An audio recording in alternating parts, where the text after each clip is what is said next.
The psychology of people who never post on social media. Here's something that's been on my mind lately. We live in this crazy digital age where literally everything gets shared, right? Your morning coffee, your outfit of the day, your workout, your feelings, your heartbreak, even your tears with the perfect filter on top. But then there are these people who just stay completely invisible online. They're scrolling, they're watching. They're definitely there, but they almost never post anything. And you probably know someone like this. Heck, maybe you are someone like this. So here's the real question that everyone's curious about. Why? Why would someone choose to stay hidden when it feels like the entire world is screaming for attention? Most people assume it's just about being shy or introverted, but trust me, there's so much more going on beneath the surface. There's an entire psychology behind this behavior that tells us something fascinating about human nature, about how we see ourselves, and honestly, about a quiet rebellion against this culture that's obsessed with being seen. Because here's the thing. For some people, silence isn't about having nothing to say. It's about control. It's about having the power to decide what the world doesn't get to know about you, whether we want to admit it or not. Social media has completely changed how we define ourselves. It rewards the loud. It celebrates the visible. But the people who stay in the shadows, they're often the ones who see everything most clearly. They watch without needing to interrupt. They think before they react. They analyze before they judge. And psychologists have discovered something really interesting about this. People who don't post frequently tend to score higher on traits like self-restraint, introspection, and emotional independence. They're less affected by comparing themselves to others, and they don't rely on external validation as much. In simpler terms, they're not trying to prove who they are to anyone. They're actually trying to understand themselves. And in a world that's basically drowning in performances, that's incredibly rare. Let's be real for a second. Most of what we post isn't just communication. It's identity construction. It's like this unconscious audition for belonging. Every caption, every carefully chosen photo, every status update is essentially saying, "This is who I am. Do you approve? Do you like me?"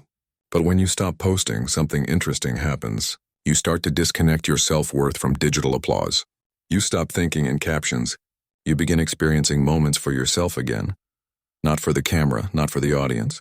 And that's actually the secret psychology behind many people who don't post. They're craving authenticity in a space where everything feels staged and artificial. They don't hate social media. They just can't find themselves in it anymore. It's not about being anti-technology or anti-social. It's about refusing to reduce your entire life into a highlight reel. Because once you've seen how easy it is to manipulate perception online, you start valuing the things that can't be posted.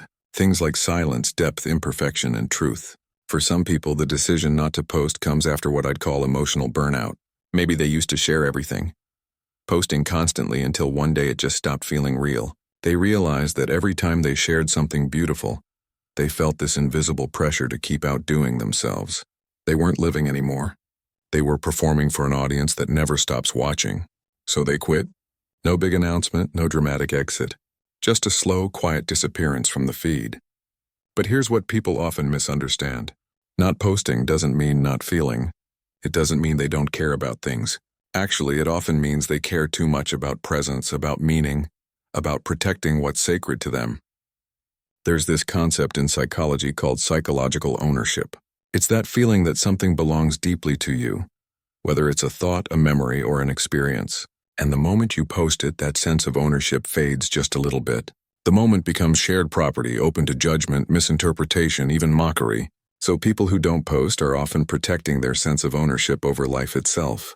They keep their moments untouchable, private, and pure. And maybe that's not sadness or withdrawal like people think. Maybe it's actually a quiet kind of freedom. Think about it. When was the last time you did something truly meaningful and didn't feel that immediate urge to share it? When was the last time you laughed, cried, or achieved something and didn't instantly think about posting it online? That reflex, that need to display everything, isn't natural. It's conditioned.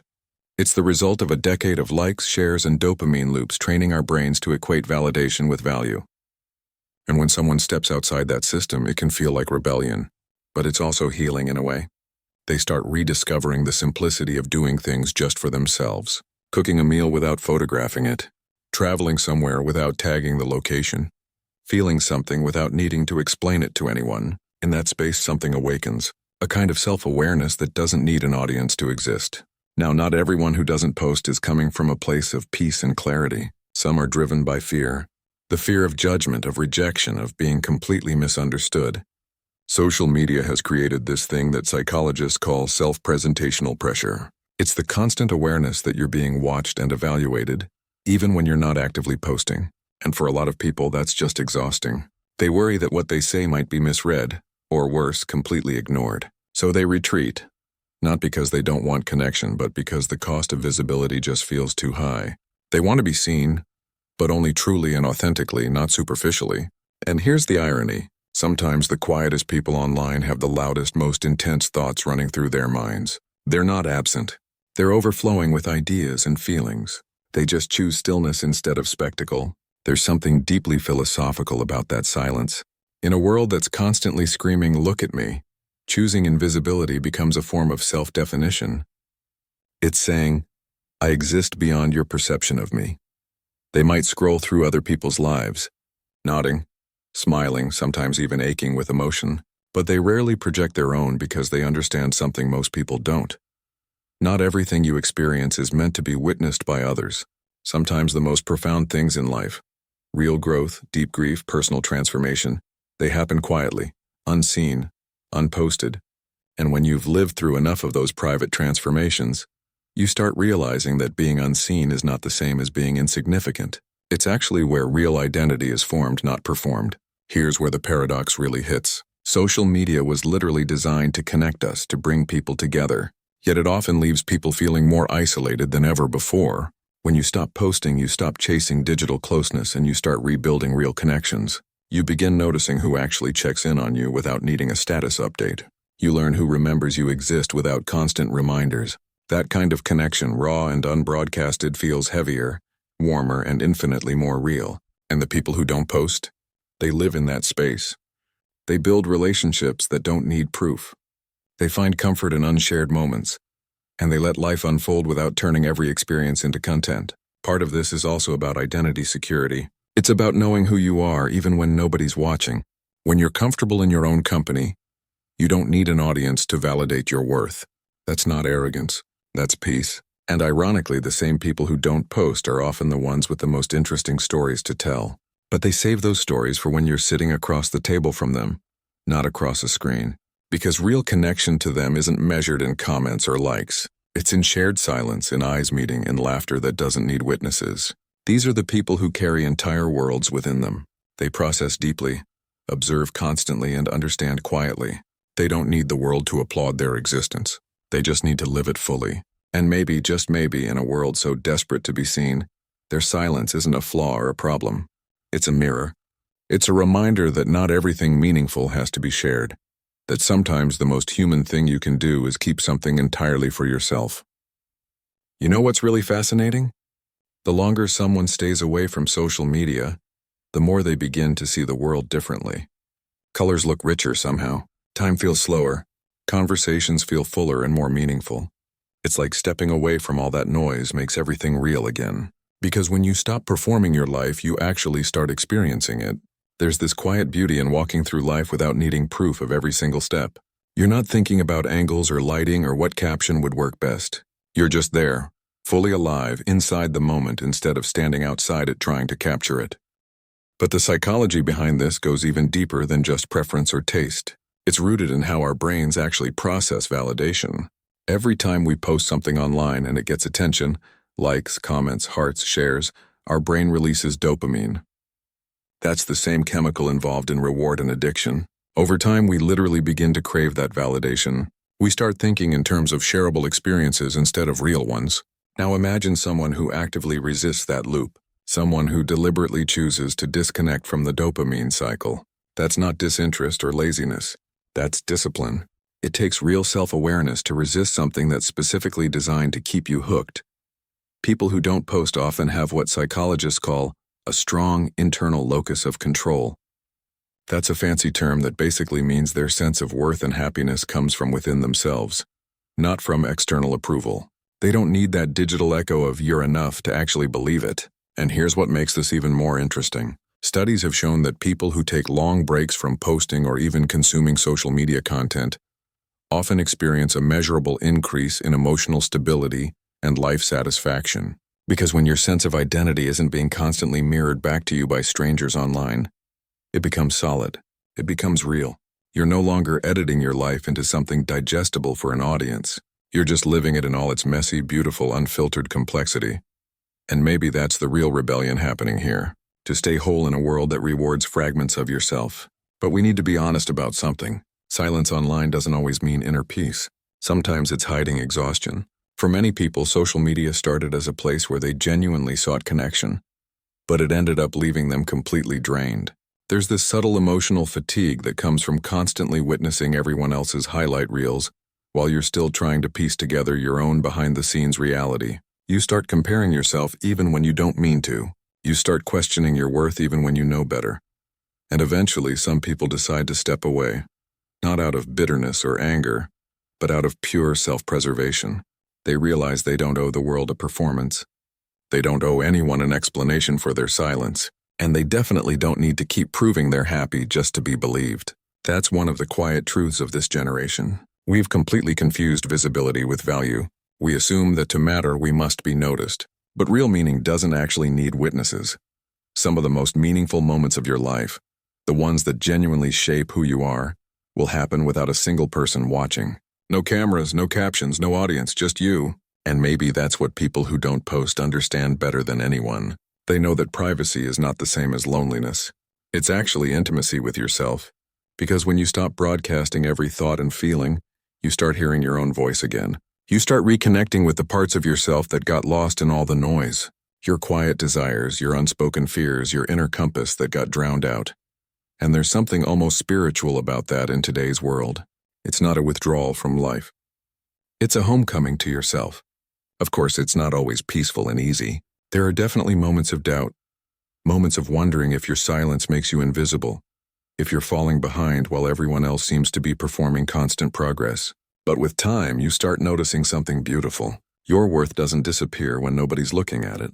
It's still there, steady and real, like the quiet hum of a room after a storm passes. And maybe that's what genuine confidence actually looks like. Not the loud declaration of self online, but the calm assurance of self offline. Some people love to say, if you didn't post it, did it even happen? But the truth is, the things that shape you most deeply rarely make it to your feed. Your personal growth, your heartbreaks, your private victories, your quiet acts of kindness, they live in memory, not in media. And maybe that really is enough. When psychologists talk about authentic self-expression, they emphasize something called congruence. That's the alignment between who you are inside and who you show to the outside world. But in the age of filters and carefully curated feeds, that alignment is constantly being distorted. You begin living as a version of yourself that's been edited and curated for approval. So when someone chooses not to post, it might just be their way of staying congruent, of preserving that fragile truth between their inner world and outer presentation.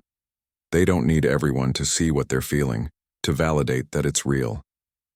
They don't need to capture every beautiful sunset to remember how it made them feel. They live their life fully and quietly. And here's a beautiful paradox. Those who live most quietly often feel life most intensely. They're not distracted by the performance aspect of living. They absorb details that others completely miss. The way light changes on a wall throughout the day, the pause before someone speaks their truth, the sound of distant laughter carried on the wind. They are truly present. And presence is honestly the rarest currency in a world that's built entirely on grabbing attention. But sometimes that very presence makes them misunderstood by others. People might label them as detached, mysterious, even emotionally cold. Yet if you look closer, their silence isn't emptiness at all. It's depth. It's the calm that comes from no longer needing to explain yourself to be understood. There's a quiet confidence that comes from not needing to be known by everyone, just deeply understood by a few people who matter. And that's what people who don't post understand best. They know that not every truth is meant for the crowd. That some parts of you deserve to remain completely untouched by algorithms and strangers' opinions. Because once something becomes public, it stops being purely yours. It belongs to interpretation now, to judgment, to whatever's trending. And maybe some moments in life are just too sacred for that kind of exposure. So the next time you notice someone who never posts anything, don't automatically assume they're hiding or struggling. Maybe they're just living. Maybe they found peace in the quiet corners of existence, the ones that aren't lit by the blue glow of a screen. Maybe they're the ones who've actually remembered what the rest of us forgot somewhere along the way. That being unseen doesn't mean being alone. That being quiet doesn't mean being empty inside. that sometimes the truest expression of who you are is actually found in silence. Because in the end, we're not meant to be performances for an audience. We're meant to be people, real complex, messy, beautiful people. And the ones who don't post, they remind us of that truth every single day. Every quiet, unfiltered, beautifully invisible day. If this resonated with you, I'd love to hear your thoughts in the comments. Are you someone who posts constantly? Or do you prefer to stay quiet online? And hey, if you found value in this, hit that subscribe button. I create content about psychology, human behavior, and the things we don't talk about enough. Thanks for watching, and I'll see you in the next one. Inside the moment instead of standing outside it trying to capture it.